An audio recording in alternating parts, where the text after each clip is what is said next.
right? Because I'd say discipline is the power to do something whether you feel like it or not. And willpower is the power to do something because you want to do it. So some people, people have often said that I had a lot of discipline back in the past. I didn't have a lot of discipline. I just had a lot of willpower. I was focusing hard. I played like online poker. I had a phase in my life where I played online poker, and I would grind away on the online poker tables, and people said, wow, that Rob, he's so disciplined. And I was like, no, I'm not disciplined. I just want to do it, right? I feel like doing it. If I didn't feel like doing it, I wouldn't be doing it. And those are two different things. Yeah. And I think that when it really comes to overcoming bad habits, controlling yourself, you need like a balance. You need a balance between, because in the end, willpower isn't enough. You need some discipline as well, because there are going to be times where you don't feel like doing it. That's right. But I do think it starts with willpower, because you cannot convince someone to do something he doesn't want to do.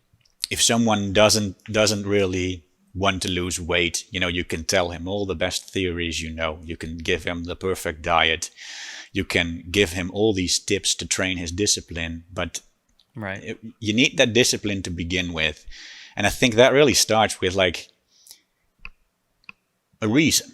You need a reason. You need some positive motivation. Why? Yeah, you need something that you want to work towards, something that you really want. That's where it starts. And when you have that something that you really want, then you need to start working on your discipline. And it's like the combination of those two things. I think that's really the key to sort of controlling yourself. But the underlying thing is the willpower and like having some people might call it purpose, but a reason, a why. Yeah, I think that is the most important thing. When I look at myself, the biggest changes I've made in my life, it all stemmed from me actually wanting to change.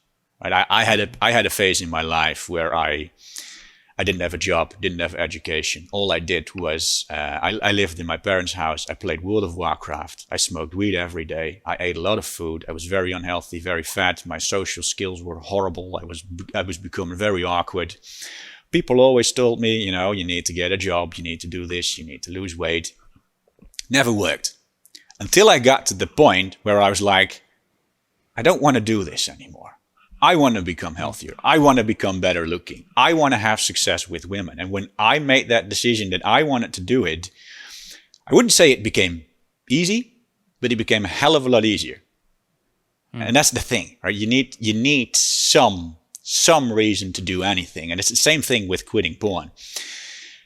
I get a lot of people, especially on TikTok, that are like, hey, never knew about this yet. Wow, you're right, I guess I'm going to have to quit porn. And they don't really have that reason to quit porn yet. They're like, wow, that makes sense. I don't want to have these downsides of the porn. But it's only negative motivation, right? They want to get rid of the bad stuff, but they don't really have something in mind of why they want to get rid of the bad stuff. They don't really have something in mind of how it's going to improve their life. They don't really have Not yet. No, exactly. And it's not necessarily a bad thing. You need to start somewhere.